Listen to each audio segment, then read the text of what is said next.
This is John Drabinski, and you're listening to the Black Studies Podcast, a Mellon Grant-sponsored series of conversations examining the history of the field.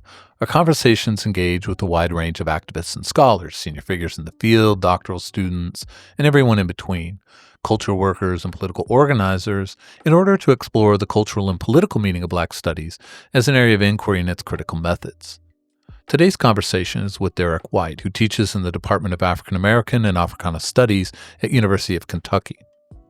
He has published widely on African American intellectual history and the cultural study of sports, and he is the author of The Challenge of Blackness, The Institute of the Black World and Political Activism in the 1970s from 2011, and Blood, Sweat, and Tears, Jake Gaither, Florida A&M, and the History of Black College Football from 2019.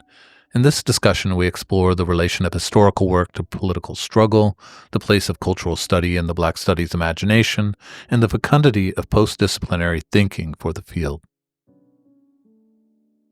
Derrick, good afternoon. How are you today? Good. Good afternoon to you as well, John. Well, welcome to the Black Studies Podcast. It's really fantastic you made time to be on this. I've been really excited to have you on the series. I think your research as an historian who's also interested in all these cultural dimensions of sports, practice of history in a Black studies context, all of these things, really invaluable contribution to the series. So before we get started, I just wanted to really thank you for your time and for being willing to be a part of this. No, thank you for having me. And as a Maryland alum, it's always good to work for the alma mater a little bit. I was gonna say I'm talking to you from your alma mater, so from Taliaferro Hall. So we'll get into talking about how you envision the field of Black studies and how you think about your research in relation to it. But before we get into that, I really wanted to ask you first about your own journey into the field of Black studies and the study of Black life. Just what drew you to this field of study? What drew you to these kinds of concerns in your research? And always think, what sustains you in relation to it? I mean, I think it's for me important to remember. I came through high school. My junior year was the LA riots, and my aunt lived in the jungle in LA. You're from LA, so you understand what I'm talking about. Off Coliseum. And I just remember having visited there as a kid multiple times, being kind of in shock and awe that I could not believe that, given the video that we saw about Rodney King, that did not lead to any kind of punishment. And it was a very kind of an important kind of revelation. I was also, of a particular era of rap music where Public Enemy and others are talking about political and social issues in the music. So you're getting it kind of informally. But the LA riots and Rodney King for me meant that when I got to Maryland, and I was in high school, had some great teachers at this school it was not predominantly Black, but the way it got envisioned, 30% means a majority Black. You know how this is. And it's funny math. It's funny math. Yeah. But I had some really great teachers who, were often graduates of Kentucky State and really let you explore these kinds of issues inside the classroom. And so I was fortunate. I had read Invisible Man, and Ralph Ellison's Invisible Man, Go Tell It on the Mountain. I read Beloved, all this in high school, right? Native Son we read in class, which is kind of like, now that I think about it, it's kind of wild. And these books were so instrumental. And so that kind of milieu meant that when I went to the University of Maryland in 1993, shortly after the LA riots, like the first class I signed up for was Intro to Black Studies. I'm organizing my first semester schedule around this class. And I was a math major at the time, math education. And so I got to figure. So I was taking math at 8:00 so I could take, Black Studies at 11, rather than the other way around. Math at 8 a.m.? That was a terrible decision, by the Wow. way. It was a terrible decision. It was the last time I made that mistake. But good rationale. But it was, and so from that point forward, I made sure that despite my major being in math education that I was going to take African American studies classes all the way through. And at the time they didn't call it a minor, they called it a certificate program. And I was like, I'm gonna get this certificate program and we'll figure out, how this is gonna move. And so I was pretty fortunate. And then my senior year, I was like, man, teaching is really hard.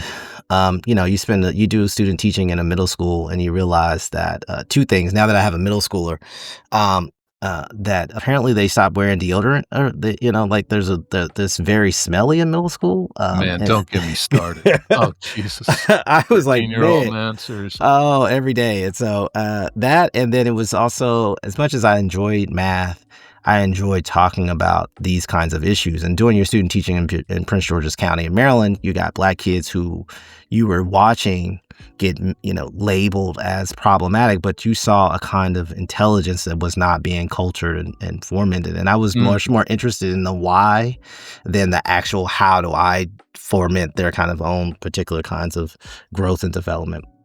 And so from there, I was like, I'm at least going to get a master's in Black Studies. I need to think about this a little more. And so I went to The Ohio State University, which at the time was only one of like 4 Black Studies master's programs. And from there, it just was like, okay, I understand all these things that I've been thinking about. And then just shifted into the history department at the time, because Africana PhD programs there were 2. There was Temple had a program, and UMass had just started his. I was probably in his 2nd or 3rd year at that point. And I decided to just stay and do history, because I was much more interested in the kind of history as opposed to kind of social science or literature. And that was kind of the intellectual journey into the doctoral program. But those questions are always driving. And then my dissertation was about the Institute of the Black World, and that's what my first book is. And I was on. And the IBW was like a quintessential Black Studies organization. It was a group of scholars and intellectuals who were trying to grapple with the problems of the post-civil rights generation. And how do you deal with Nixon? How do you deal with King's assassination? And almost everyone there, it was a huge array of folks. Both it was diasporic, from Walter Rodney and Sylvia Wynter to Vincent Harding and others. So the IBW was so important for me in my thinking about Black Studies as a field and as a discipline. Yeah, no, there's something super interesting about how the way you started the personal narration, right, which was really coming from seeing, reading, and hearing, right, seeing these riots. And there's an interesting resonance today, I think, with a lot of our students with thinking about, they're the kids who in high school watched Black Lives Matter protests, right? Even in middle school in Ferguson, and then in 2020, all the George Floyd protests. And what's interesting is the reading and listening part. I think I've noticed that's where my students, and I don't know if you've had this, but where they've struggled to make that same kind of connection and have kind of come to, like, I saw these political moments, and I've wondered sort of how do you come to terms with it and come to Black Studies as a way of starting that literacy, starting that listening of any kind, whether it's listening to a book or figuring out musical traditions. So it's just interesting hearing your narrative and thinking about how all those pieces came together. And reading Native Son in high school. I teach Native Son pretty regularly, and the students are always like, "Wait, they used to teach this in high school?" Right. Like, it used to be Book of the Month Club, actually. I mean, Yes. the world used to be a little different. In good and terrifying ways.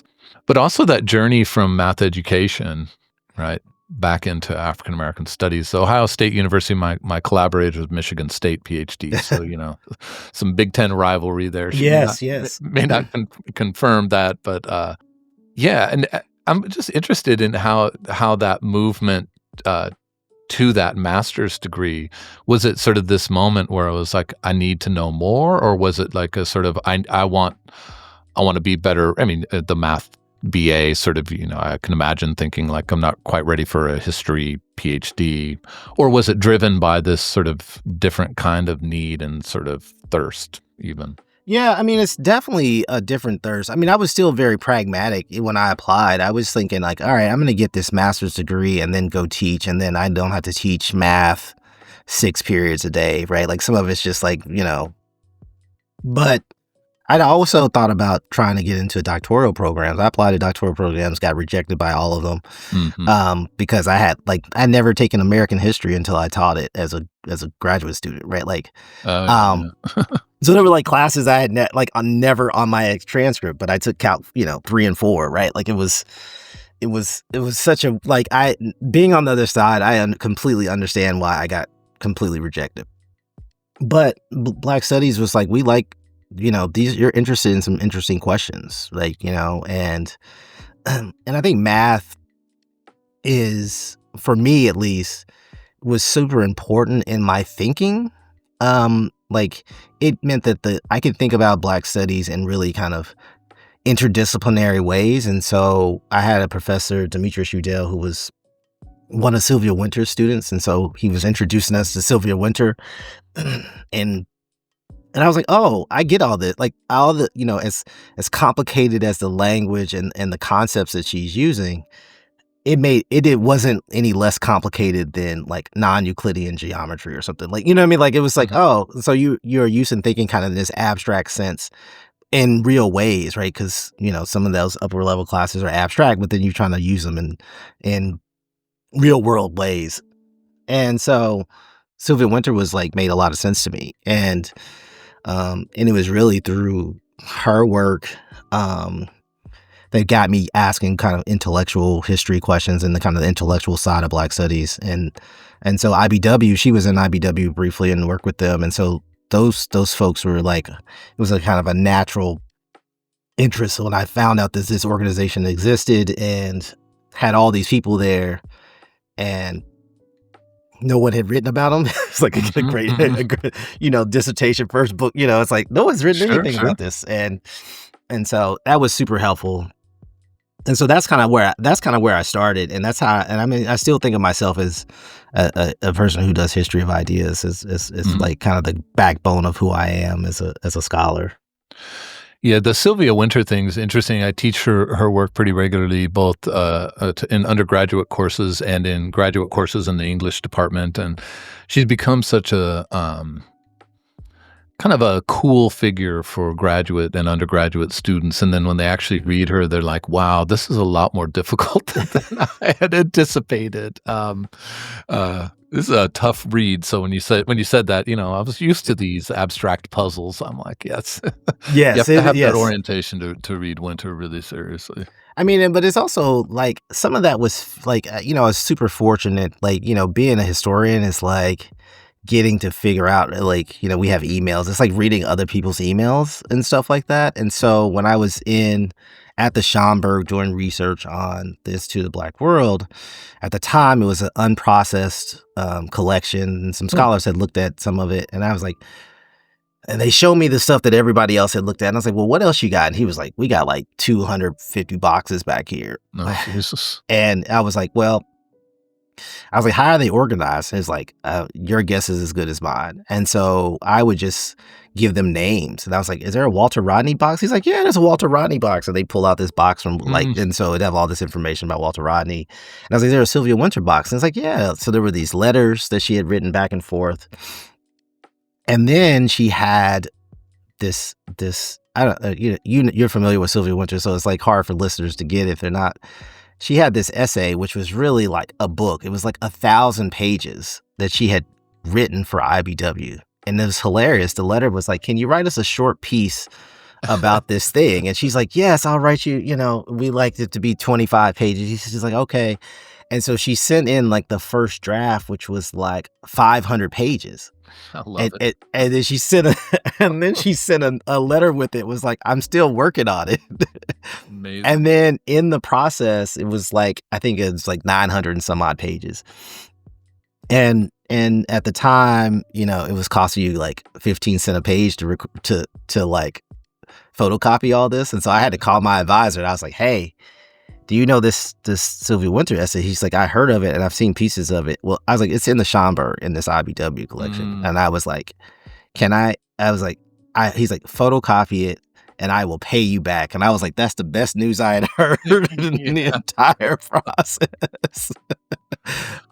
So yeah, no, that was, And so, like, it was really a kind of culmination of all the things that I had been doing really since I was in high school, like thinking Mhm. about these ideas and thinking about, as who's someone who studies Sylvia Wynter, it's like she moves in so many different ways between fiction and nonfiction, between science and social science, between, philosophy. And it really required a kind of lift. And I thought that for me at least, the Institute of the Black World was an institutional embodiment of like, how do you try to manifest that as an institution when you have Vincent Harding and Bill Strickland and Stephen Henderson and Walter Rodney and Bobby Hill and all the, like CLR James is there and Sylvia Wynter's there, and it's like on and on and on for multiple decades. And so it was like, it was, for me, it was great. It was, sometimes at parts it was difficult to get your hands wrapped around like what the through line was for all this, but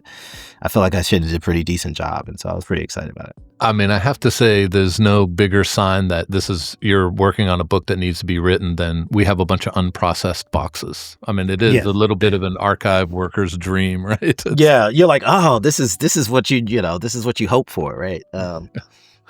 Well, let me ask you about the Field of Black Studies. By the way, I should have said, it is a fantastic book. I read it when it came out. It's super interesting, and I really learned a lot from that book, but everybody should pick it up. I'll have a link to it in a little bio that comes with it. All right. But let me ask you about your vision of the Field of Black Studies, how it works in your imagination, because it has a really fraught origin, or conflicted origin between the student demand for an intellectual tradition to be represented on campuses. That the Black intellectual tradition hadn't been represented in disciplines in the history of the American university, right? And so Black Studies was going to be this place where you could learn about, expressive culture, literature, history, and so forth.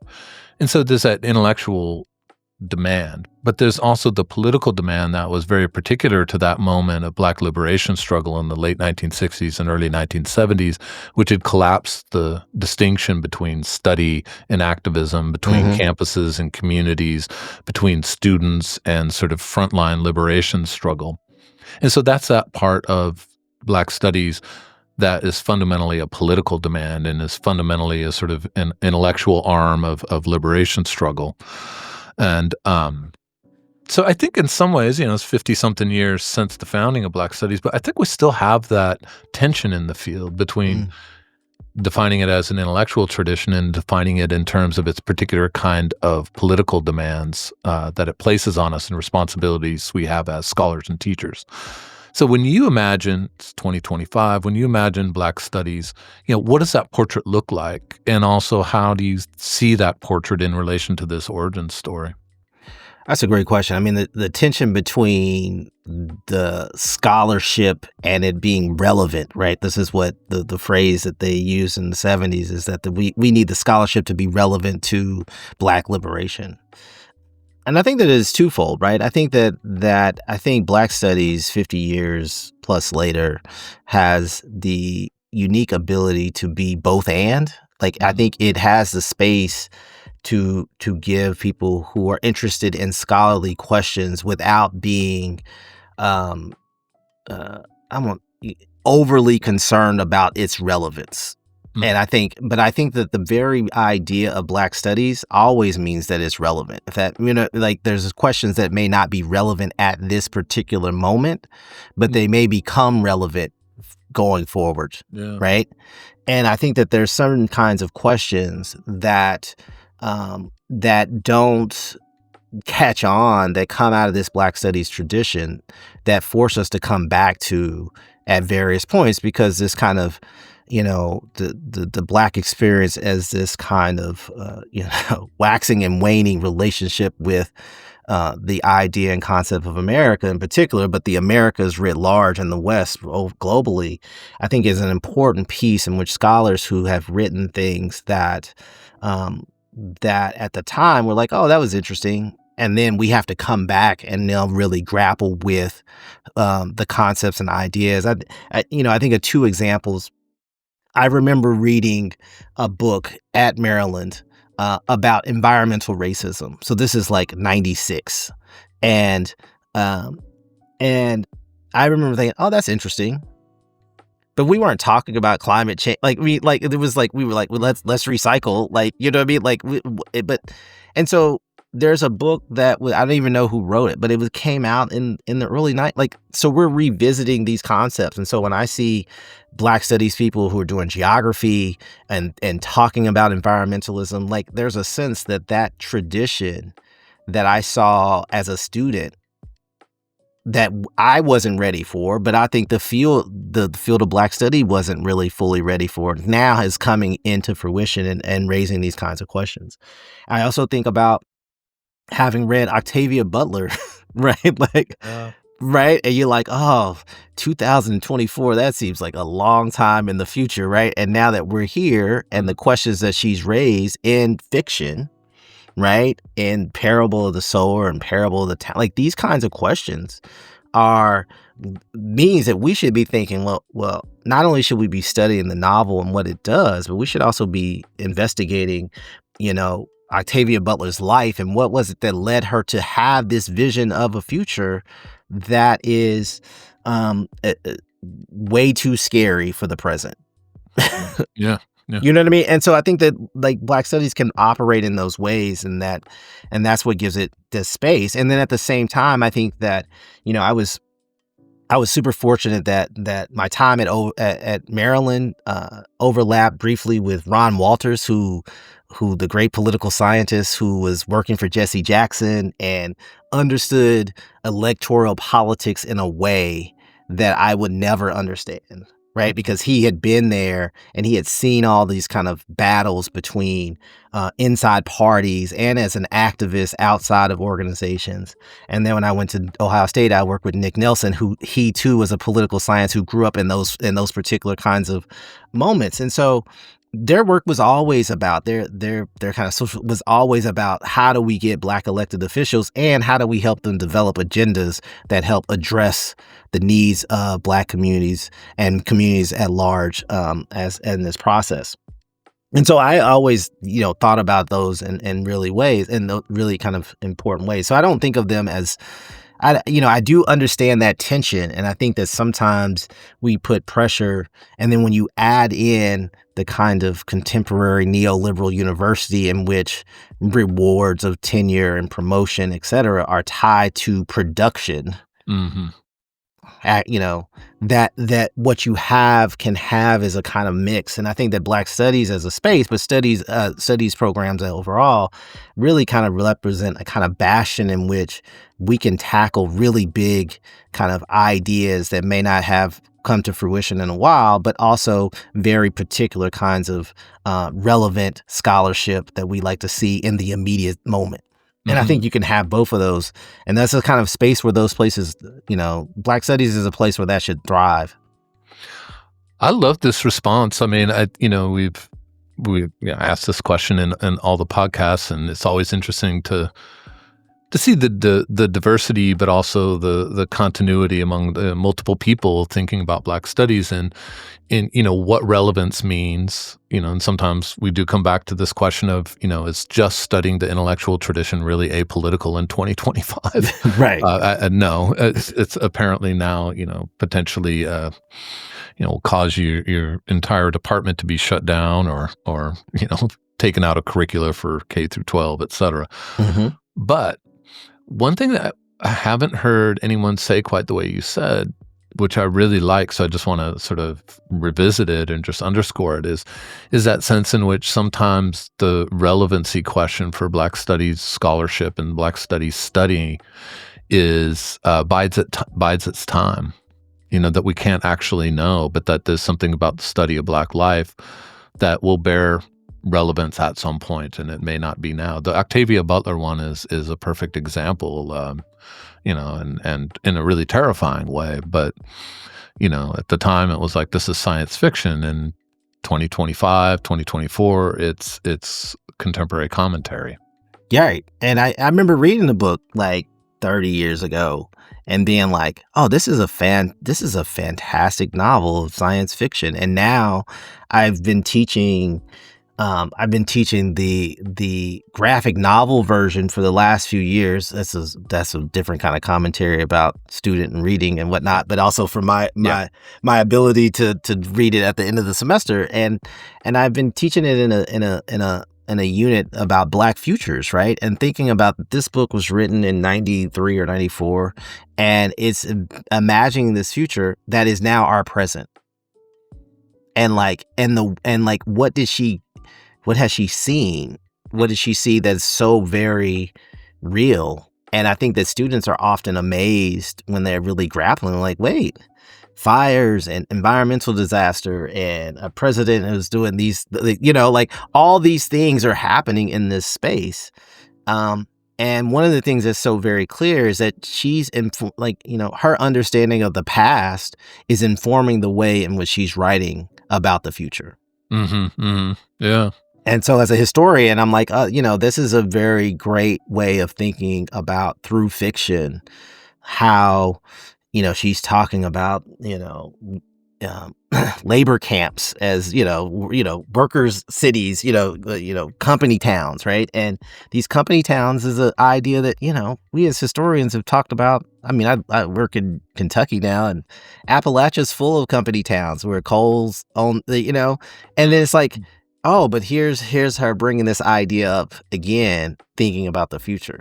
And so it's a certain kind of way in which I think that that's the kind of beauty of Black study, because the study of Black life, and unfortunately, we get into some very, I won't say the same situations, but we've crossed a lot of this with similar lines. This progress backlash is a pretty consistent model in Black folks' experience in the West. And so if we can understand that help these scholars and the authors, the thinkers, who have studied this at various points in time, they become, depending on the particular moment, become really relevant again. Yeah. I love this. This is fantastic. I've been thinking about this for a long time. So thank you. And when this comes out, this really, really great. Thank you, Derrick. And let me ask you then, I mean, you've spoken in some ways a little bit about this, about your own work in relation to these kinds of questions about Black studies and the portrait of the field. But I want to ask you, you've talked a little bit about your work. It has social scientific methods, obviously historical methods primarily, and also cultural studies. And so I'm interested in how the insights that come out of that sort of collage of approaches for you, how you see that work fitting into the field of Black studies. So how is it a part of the tradition, but also, so what boundaries is it pushing? What horizons do you think it's opening up that are new? That's a good question. I think for me, methods, my advisor used to say the discipline's discipline, which is a great way of thinking about, our work in Black studies. And to really push, it really forces us, we can't be experts in everything. Yeah. I think that's the starting point, right? And so each individual scholar in Black studies finds itself oriented towards a particular, wing or wings of the field. As a historian, I think that I'm much more interested in how the past and the present are working simultaneously. Mm-hmm. And I think that lends for me a question about both ideas, because I like intellectual history. So how do ideas transmit themselves? And I think for me, I like to use ideas as a kind of baseline of thinking about not only just race and racism, but how Black people are thinking about the world.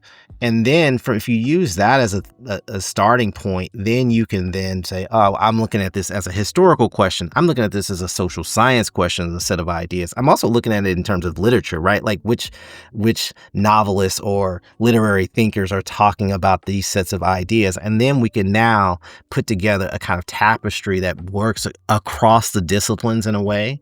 Mm-hmm. And I will say, like, some of this is purely influenced because I read a lot of Sylvia Wynter coming through graduate school, and I think of her as really a scholar who moves in ways that are what makes her difficult to read for a lot of students is that she's not bound by disciplines, right? So she's Yeah. talking about, Spanish literature in one paragraph and Fanon in the next one and Du Bois, but then also Thomas Nagel. yeah, right. And then you're like, wait, she's talking about something in German that I can't read. And then then she's talking about, Philip Lieberman. Like it required, I spent a lot of time reading the stuff in the footnotes, which was super helpful for me and helping me understand her. But like also for me, it clarified that her thinking in particular was, oh, okay, I get it now. Like I see kind of how the moves that she's trying to make.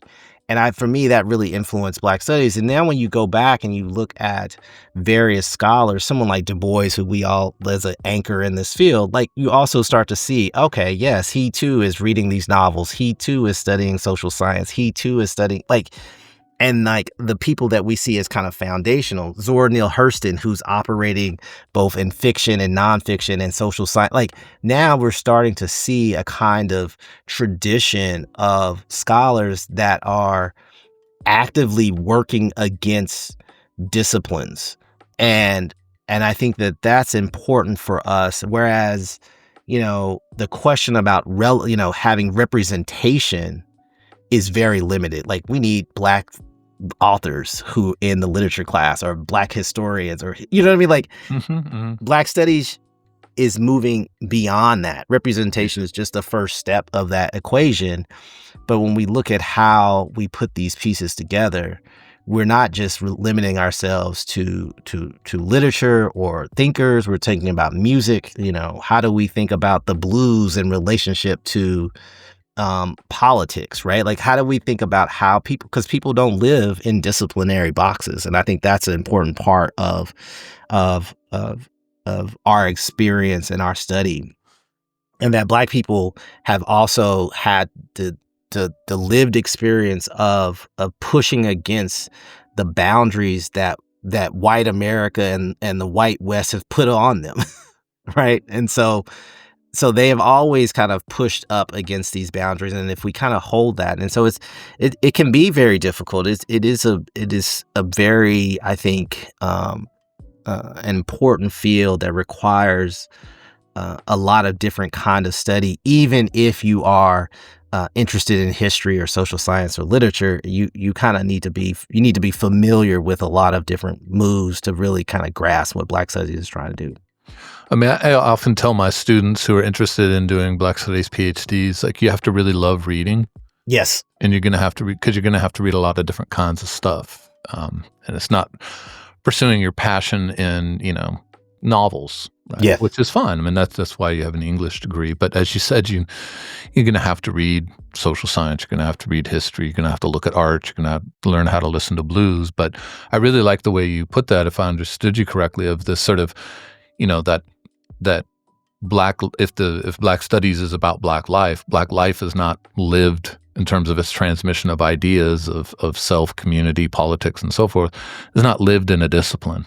Mm-hmm. Right? It's lived in all sorts of modes of expression, and so that's where we locate ourselves. I mean, that's what studies, area studies, is supposed to be. I think often, because of limited resources, we're not always represented in that diversity, but.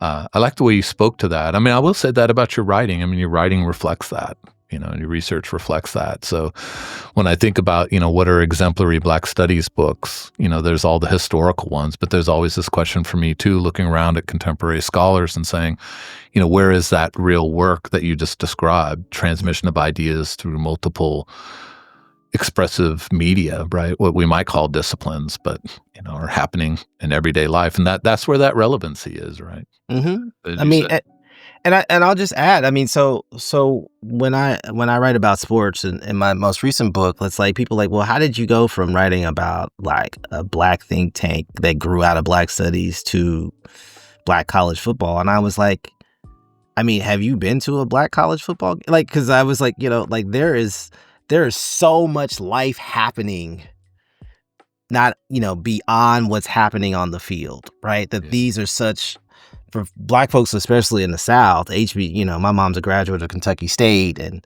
I went to Maryland, but you spend time at Howard, and my brother's a graduate of Florida A&M. Like, you spend time on these campuses, you realize that football is just a medium for all these other things that are happening. Um, and so for me, like, I talk a little bit in my book Blood, Sweat, and Tears about sporting congregations, which I love. Is sometimes you find the phrase that pays, right? Like, and it kind of writes a chapter by itself. Yeah. and so it's like, I'm trying to think about Jake Gaither, but all these Black college coaches and as programs as trying to grapple with what does it mean to be an HBCU after World War II, in which football is dominant. You've got great players, but you live in this world where desegregation is looming. Mm-hmm.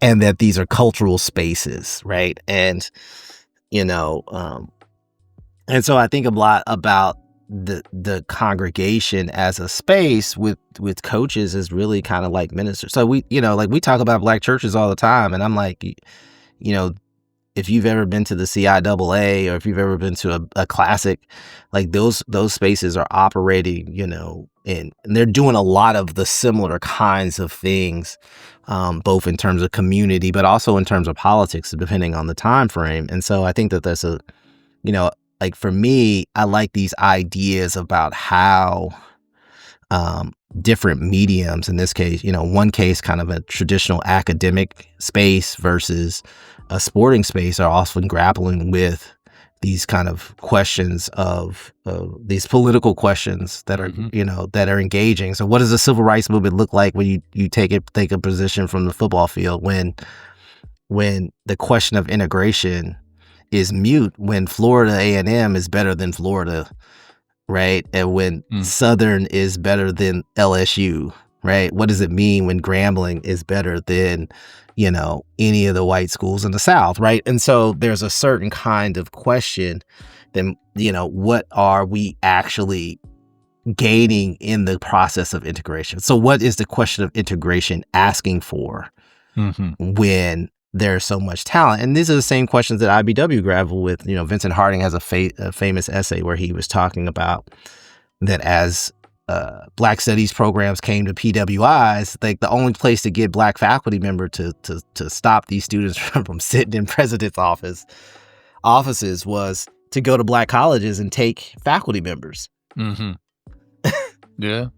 You know what I mean? And so, like, that, there are some real kinds of interesting questions. Yeah. And what is the trade-off, and what do you get in terms of, financial stability, talking to these student populations, versus the kind of what Jelani Favors calls the second curriculum at HBCUs that fueled the civil rights movement, right? Like, there are all these kinds of tensions and questions of relevance. And I think that I think we can actually, from a Black studies perspective, and me as a historian, can try to kind of get into some of those questions kind of historically in those particular moments. Yeah, I love that way of talking about sports. I mean, it reminds me, this is just where my, primary background is in Caribbean studies, but the way, CLR James is looking out at these cricket players out his office, his office window, and is like, this looks like independence.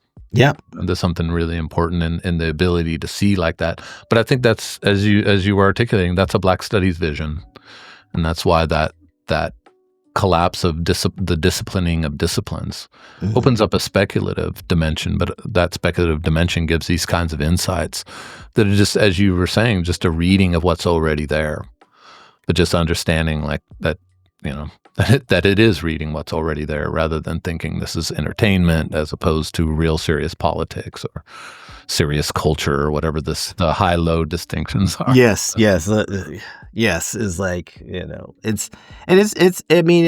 think that Black studies, for me at least, Black studies that's its potential. And I think that's what it does. It has always done well, right? And I think that we, at times as professors, we have to figure out how to not just meet the moment, which is a kind of relevancy question, but also think about what is exciting about Black studies. How do we think about music and culture and literature in ways beyond like the kind of traditional teaching mechanism? I mean, some of it's about the way in which we have the medium of education is limited.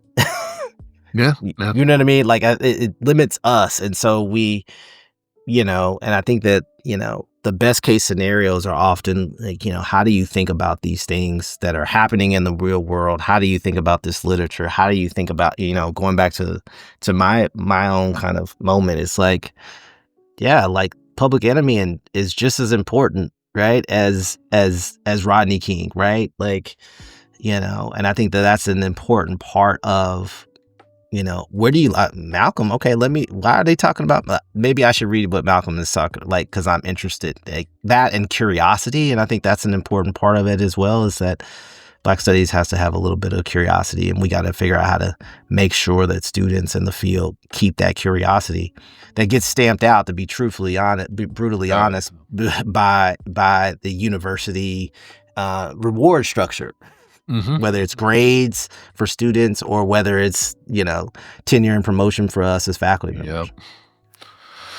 No, the curiosity part is just, I won't get started on that. Otherwise, I'll turn into a podcast talking to me about that this is such a concern of mine about, especially in research institutions where curiosity gets so marginalized, because I think that sense of curiosity, it's not just curiosity like I want to teach, study, and think about other things, but also the way a leading question about, as you said, like the transmission of ideas across generations, the curiosity to be like, how is it happening here? Or how is it happening there? And the pressure to, we could all write a lot more books. That's the truth. If we kept writing if we keep writing basically the same book. Yes. And there's a lot of people who do that. I love that.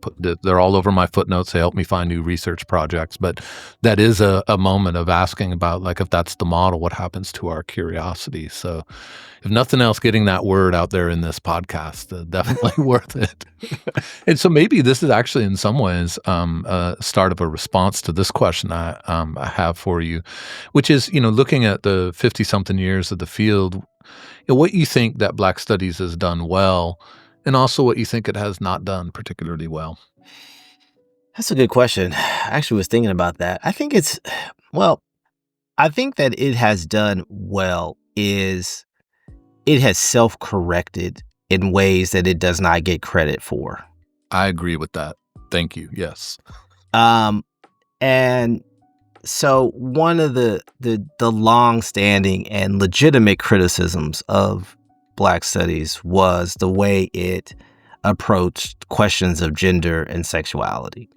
That when you go back and look at the 60s and the early programs, they were not talking about and taking questions about women in particular very seriously.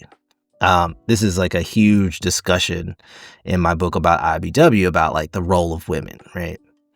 And I think that one of the thing that we can actually look at in data, for my social science friends out here, right, is that like Black women in particular in Black studies have pushed the field forward leaps and bounds. Absolutely. And the scholarship and the way that we think about all kinds of fields, whether it's, slavery and gender and Jim Crow and gender, but also in the production of students. And I think that like one of the things that kind of gets overlooked is the role that Black women faculty members have done in nurturing and promoting and helping and to produce a new generation of scholars. Like I'm one of those students. Like I say this all the time. Like people like, well, how did you like the vast majority of professors I had at Maryland were Black women, right? And so, Dr. Harley and Dr. Wilson, they were the ones, and I remember going to Dr. Wilson, like, I'm thinking about going to graduate school. And she was like, for Black studies, she's like, okay, you should do that. Like, it was not, and and she encouraged me to apply, and she, the mundane things that we all do, like letters of recommendation, and and knowing that I had been trained well by these scholars meant that when I got to Ohio State, I was ready. Even though I didn't have a degree in Black Studies and I had a degree in math, like I was trained. I remember being in the archives once studying the book on FAM and seeing a letter from a Black club woman, but she didn't have her name or title in the letter. And I laughed and I was like, oh, I know who this is, because I had Dr. Harley 20 some odd years ago at the time. And I have a unusual and uncanny amount of club women stored in my Rolodex.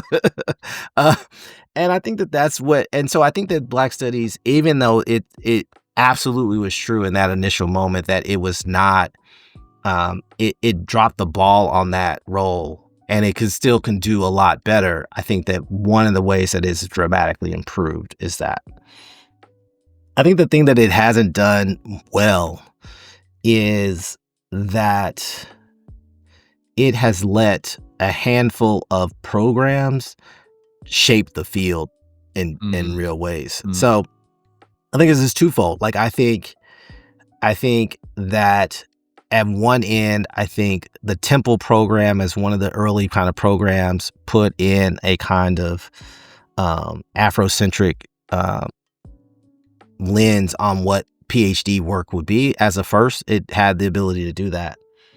And then I think that Skip Gates' Harvard Dream Team model is the other, in a sense that too many programs were trying to recreate these names without, and this is just the way in which schools don't even know who Black scholars are in the cutting edge scholarship. So it's like, ooh, who do we see on TV that are, and so can we get, Cornel West, who I think is brilliant, but can we just hire Cornel West, right? Like, like that's the solution to every problem, especially if you have money, right? Like if you're one of these schools with money, it's like, oh, why didn't you, we should hire Cornel West or whoever is on these television. And it's like, you missing all kinds of opportunities to do some really kind of cool things because you keep looking for a profile that is probably not even best in Black studies. Yeah. And I think that's where, and I don't know if that's Black Studies' fault as much as Black Studies exists inside of these universities, but I don't think it does that well. And I think that it means, going back to my original question, that like we get, at times, departments get too disciplinary focused. And so you get, too many historians or too many literature people or too many socials. Like, what it is nothing wrong with any of those approaches, but all of those, like having too much of the same thing means that the students who come through those programs often do not get the kind of broad exposure.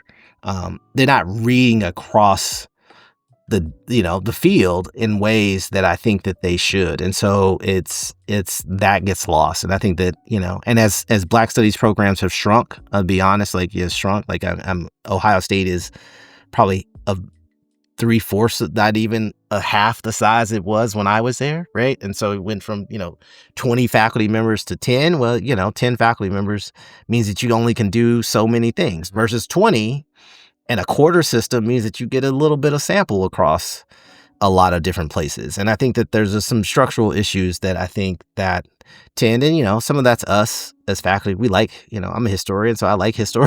when you get applications, you like history, right? And so you have to be very intentional about, hey, I'm reading across these fields. So when young scholars are coming in and they're doing something different than what you do, you can understand. Not only is it different, but it's also can be very interesting and important for what your department or your program is trying to do. I mean, so much of what you were saying, it just underscores for me the way that Black Studies as a field has really, it was born at a certain moment, late 60s, early 1970s, but really comes of age in two moments, right? The initial is the rise of the star academic broadly in academia. but also age of austerity. Mhm. And so what you're talking about, I mean, these are general conditions of academia, and the sort of star thing. I mean, I don't think there's ever been a time when the star academic hasn't been something, but it became something very different. I mean, Mhm. we live in a spectacular society, so the spectacle of the great intellectual is, uh, I don't want to say vulnerable to that, but that's a great lure. But also the age of austerity, and it just, to have really developed as a field rather than been transformed by those moments is sort of interesting, Mhm. because that, as you say, shrinking from 20 to 12. I mean, it's just numbers. I mean, I'm not a mathematician, I'm not a statistician, but I know that that means you can't do what you used to be able to do. Mhm. But the effects of that on our imagination going forward of our fields, just to, I mean, repeating what you said, but that's that moment of how are we and how should we be intentional in our hiring to be, to use a word from previous comment that you made, to be curious, Mhm. right? Rather than look for ourselves or our ideal colleague. I really love that because so many people listening to this are Black studies professors, and we are the ones who reproduce the field. Right. And Yeah. so I really appreciate you putting that question that way. Requires a little bit of humility because, as you say, you see somebody who looks like, adjacent to you, and you're like, I would love that person here. But those moments of like commitment to the field being expansive, Mhm. Mhm. for our students, we talked about this before we hit record, but I'm an educator first, and so for me, when what we present to our students is so important, especially when we're going to be a tiny department, which seems inevitable. Yeah, Yeah. these are Yeah. great reminders. That's all I'm saying, really, Derek. I appreciate. No, that's good. I mean, it's so important. And this, I mean, I think, I'll say this. I think Black studies, um, in some ways, and I think this is going to sound ironic, but maybe it's true. I think we actually thrive as a discipline in these more difficult moments.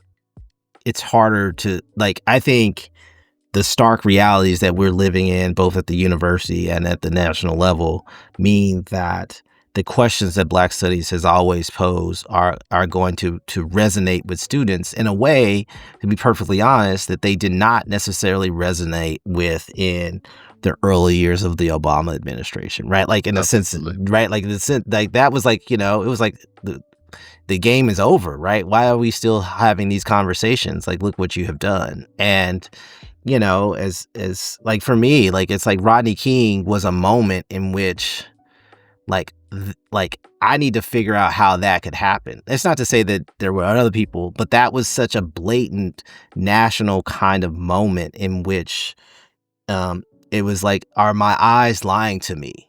Yeah. And it reminded, and I didn't have the language then that I have now, but, I'm always reminded of the opening of Invisible Man, where Ralph Ellison says, our inner eyes, right, is about the conditions that create what we use our physical eyes to see. And it's like, how do we understand that? And because it was clear that people saw that incident on tape and they saw something completely different than what I saw. Hmm. And I think that is, and Ralph Ellison wrote that line in the 50s, right? Right. You know what I mean? Look, so what is it about Black studies as a field, and the scholarship and the ideas and the works that have produced over time, why they become illuminating in various points and various times? And I think that like, I fully imagine, having worked at university during Trayvon Martin's and students coming to campus with like a new kind of like, how can this happen, to the post George Floyd moment, which was short in part because of COVID, because we were mostly still on Zoom at the height of that. But I fully imagine this is going to be a particular moment in which students will come to class trying to make sense, asking questions about like none of the things that I am witnessing with my eyes make any sense based on what I know. And Yeah. and then that's our opportunity as faculty members to then help them understand that situation, because this is not particularly new. Yeah.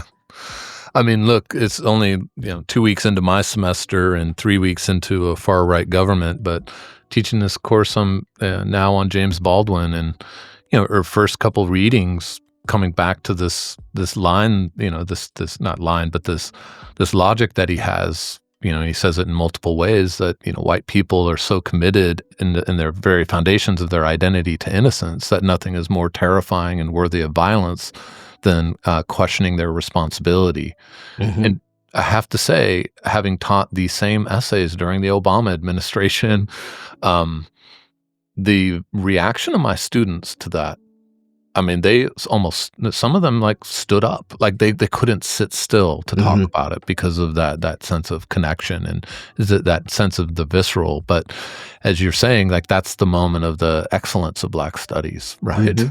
Its ability to give a language, whether it's 50, what is it, 51 or 52 with Hmm. Invisible Man, or 19, 54 with Baldwin, or 2025 and Lafrac Yeah. Hall at University of Maryland. All of these things, yeah, they say something that other things aren't saying, and reframe whether we're talking about literature or sports or politics or methods. So I mean, this might be a sort of way to access this question as well about, one of the things I wonder, and this is a very futuristic question, but, what is our index of the success of Black studies in 50, 60, 70 years? Because, I think Black studies has really changed disciplines. I think especially, English, I'm part in the English department, you're an historian, so the history profession. The study of Black life in those two disciplines is really central to departments and, Hmm. and graduate programs in ways that it was not 20, 30, 40, 50 years ago. And so if we imagine that to be a sort of viral spread of the Black studies effect, to sort of put Black life back at the center of so many disciplines, is that really the ultimate sign of the success of Black studies, that we really don't need it because we've so transformed disciplines in the future?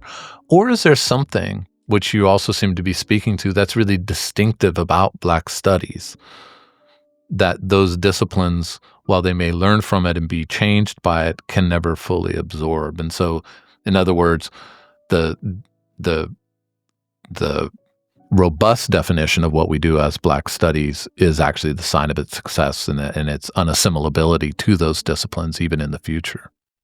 Yeah, I think what we've done, what Black Studies has done is, at least in the humanities side, has made sure that questions of whether it's Black history or Black literature has been incorporated as part of the curriculum, as you said, right? But that doesn't really do what Black Studies. Those are just a fragment of what Black Studies is attempting to do. What Mhm. Black Studies is doing is making sure that you can knit or those pieces together.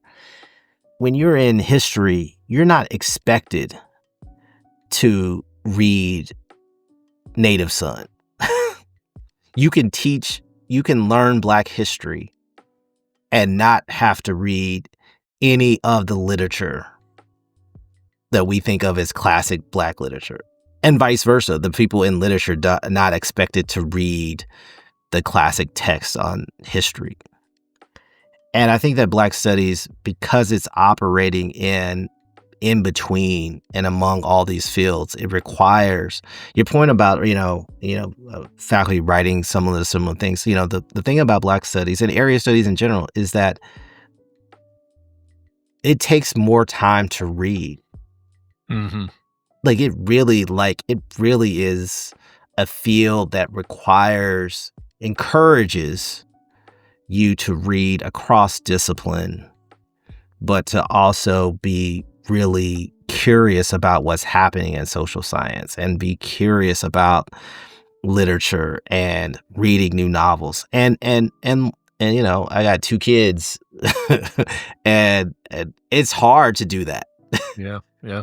It's hard to do that. Like, it's hard to do that. And if it's not built into a curriculum in which you can use the classroom as a space, as a laboratory to really work through these things, it becomes very difficult. And in the history department, that, like, I don't assign. I mean, like, when I teach African American studies, we're assigning literature. We're reading Octavia Butler. I'm assigning some Baldwin, or I'm making sure that people are familiar with passages out of Invisible. Like, we're doing that. But when I'm teaching a history class, I can gesture towards that, but that's not what students have signed up to do.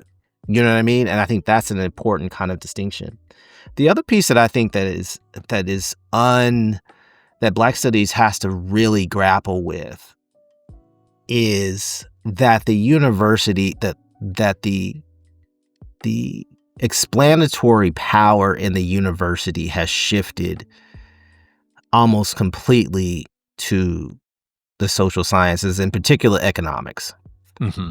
And I think that Black Studies has not, going back to maybe what it doesn't do well, has not figured out a way in which the question of economics has to be discussed in our discipline. And some of that's just, those are just we do talk about structural racism, right? So the fact that, PhD departments in economics have like so few Black people in them. Mm-hmm. And the handful of Black economists that we know who are talking about these issues, they are literally the handful of Black economists that we know. Yeah. And so I think but at the leadership level, the language of economics is the medium, is the language in which truth happens at the university, right? And I think that one of the things that the 60s, byproduct of the 60s, is that politics used to be the center, right? And Black Studies fits very well within that language. And as it shifted more and more into the space of both economics and STEM, like, it's like that science, technology, engineering and math, right? Those spaces as the drivers of what universities are supposed to do, then we see very clearly the vocational nature of, you know what I mean? Like, so these are larger than Black Studies issues, but I think sometimes we have to really think a little bit more about how can Black Studies intervene and upset the logics of the economic thinking. And then also, what does it mean to do STEM, right? I think about this, Jelani Favors is a good friend of mine, in his book on Shelter in a Time of Storm about HBCUs. And one of the things he talks about is that the civil rights movement owes almost all of its both intellectual and activism to HBCUs, right? Like almost everybody who was somebody was a product of an HBCU, right? Like as frontline workers, as scholars, as whatever, right? But those spaces, one of the reasons that's happening is that HBCUs are teaching, their history and literature, and they're teaching this inside of their classrooms in a way that the University of Maryland or the University of Kentucky wasn't doing, right? And so those students are coming out prepared in ways that they could not necessarily see. But the modern university, especially HBCUs, are like, how much STEM are you being able to produce, right? And so, you take a school like Howard University, which has probably one of the greatest kind of arts and humanities legacies in terms of, without a Black Studies program, right? Like in terms of just legacies. Well, we're doing cybersecurity and we're doing all these kinds of, like those kinds of initiatives, which again, I think are nothing wrong with that, but they also mean that the questions of the law school that produced Thurgood Marshall and all these lawyers that are operating at the state level, where they're asking these kinds of questions, that can get lost in translation as we like, hey, we would love for you to go do corporate law and make all this money so you can donate. Like there's a lot of the incentive structure of universities is often working against Black Studies. And then Black Studies has to figure out how they can intervene into those incentive structures in ways that can be transformative and not just representative.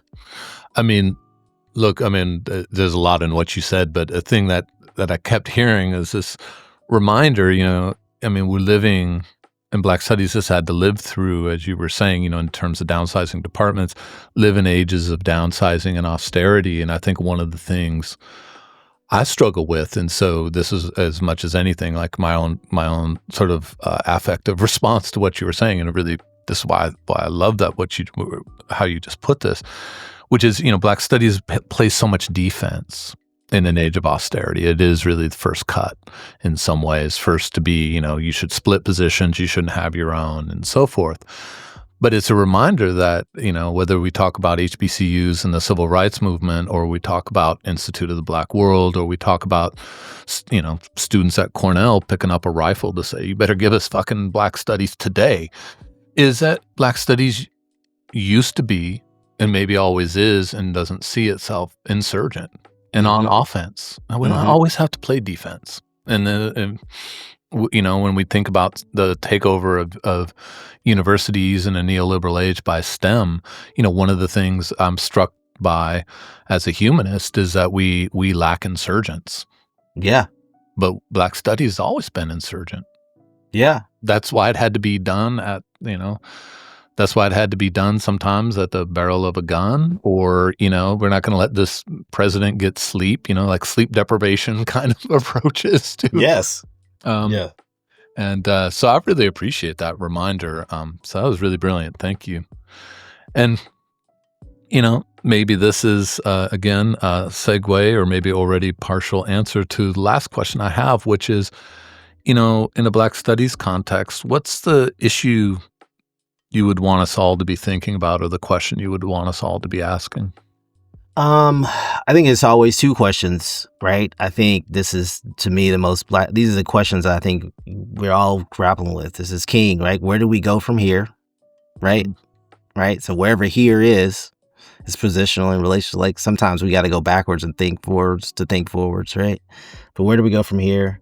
And this is like Sylvia Winter question is, what does it mean to be human? Because I think that the question of that question is, the questions that Sylvia Winter are grappling with are the reasons that we keep going through this cycle, right? Like this up and down of this sine graph. Because if we give her the credit that I think we only partially kind of understand and grapple with, is that, like, look, humans only understand themselves in certain ways. And so the question about how they understand themselves and how they come to see themselves, and why is it that these particular languages work in 1898, right? Why do they work in 1798? Why do they work in 1998? And why are they working now? Like the question, the narrative of progress, which is drive so much of my field of history, right? It's like, oh, look at all this progress, is really a question of humans have the way that they've understood themselves keeps giving us the same kinds of answers in a particular kind of cycle. And that question is really, and so the question of consciousness and what does it mean to be human, like those are really big questions that Black studies quietly has always been asking. When Du Bois is like, what does it mean to be a problem? That's the question that he's asking, right? Yeah. Like, you know what I mean? And I think that, like, this is, and so sometimes we get small because of the questions that we have to answer to get jobs, and it's easy to handle. But we also need to be asking these constantly big questions. Where do we go from here? What does it mean? Those are the questions that need to drive us, continually anchoring us as a discipline, because I think that those are the ones that, again, allow us to get to your point about insurgency. Like, those are the questions that get us to offense. Right. Really brilliant, Derrick. I love that. That's an amazing place to end, because in the end, what does it mean to be a human? I mean, that doesn't go away as a question. Cave paintings to 2025. Yes. Yeah. And it really put that, I love that, really put that at the heart of what we do in Black studies. And so, what a place to leave us. Thank you. I was really looking forward to this conversation. It's really been brilliant. I appreciate it so much, your time, but really your thoughtfulness. And it's a fantastic contribution to the series. So thank you for that. Well, thank you for having me. Yeah. Well, have a great rest of your day. You too. All right. Bye-bye.